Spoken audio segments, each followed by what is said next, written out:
Nous sommes le 28 août 2024. Bonjour, bonsoir à toutes et à tous. Et voici votre journal de l'économie.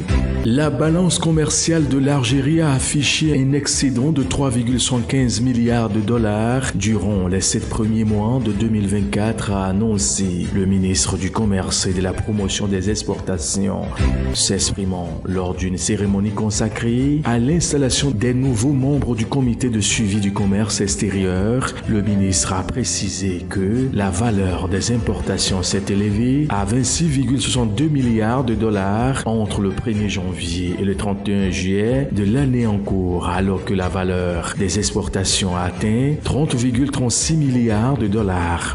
La balance commerciale de l'Algérie enregistre régulièrement des excédents depuis la remontée des prix des hydrocarbures, qui représentent environ 93% du total des exportations du pays. Les principaux clients de l'Algérie sont l'Italie, l'Espagne et la France, alors que ses principaux fournisseurs sont la Chine, la France et l'Italie. L'actu éco, c'est aussi le Libéria, où le Fonds monétaire international a annoncé dans un communiqué publié lundi 26 août dernier avoir conclu un accord préliminaire avec le Libéria sur un prêt de 209 millions de dollars au titre de la facilité élargie de crédit. L'accord devrait être approuvé par le conseil d'administration du fonds lors d'une réunion prévue sur le 25 septembre prochain.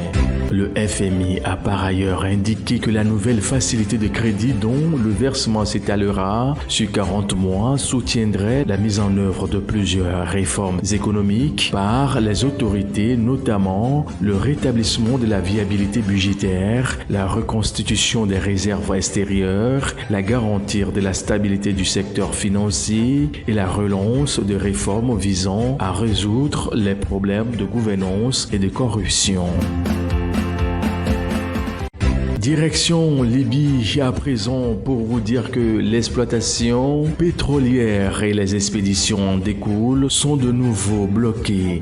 C'est ce qu'indiquent les informations relayées lundi 26 août dernier, alors que le gouvernement de l'Est, où se trouve l'essentiel des champs pétrolifères, soutenu par le chef militaire Khalifa Haftar, et celui de l'Ouest, dirigé par le Premier ministre Bebade, se disputent le contrôle de la banque centrale libyenne et la gestion des revenus tirés de l'exploitation pétrolière.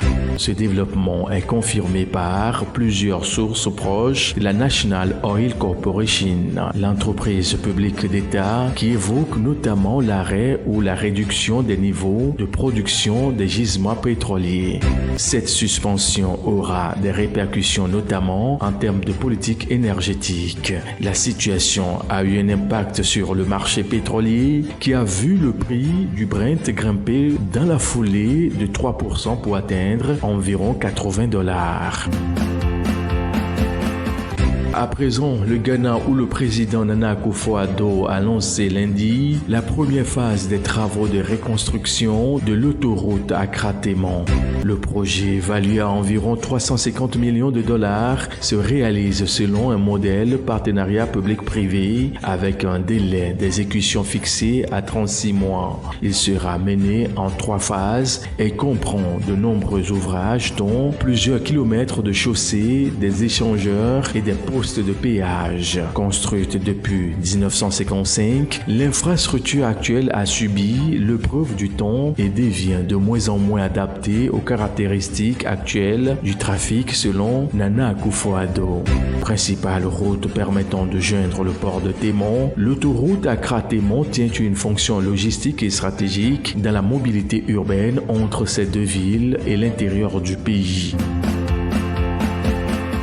Bouclons l'actualité économique de ce jour en Égypte pour vous dire que le président Abdel Fattah el-Sisi a approuvé un accord de près de 200 millions d'euros avec l'Espagne pour acquérir 7 nouveaux trains couchettes de luxe chez le fabricant Talgo. Selon la convention, Talgo assurera la maintenance des trains pendant 15 ans, y compris la fourniture de pièces de rechange et équipements. L'accord entre en droite ligne des projets pharaonique qu'exécute l'Égypte pour relooker son réseau ferroviaire avec plusieurs lignes TGV, de tramway et de skyway. Cette révolution vise, selon les autorités, à rompre avec le passé qu'a connu le transport ferroviaire dans le pays, marqué par des accidents fréquents avec de nombreux décès et blessés. Selon les autorités égyptiennes, les plans en cours visent à renouveler l'ensemble du parc national de trains pour que les services ferroviaires soient opérés sur toutes les lignes par les trains neufs ou remis en normes. C'est fini pour aujourd'hui. Très bonne suite à vous tous et à très vite.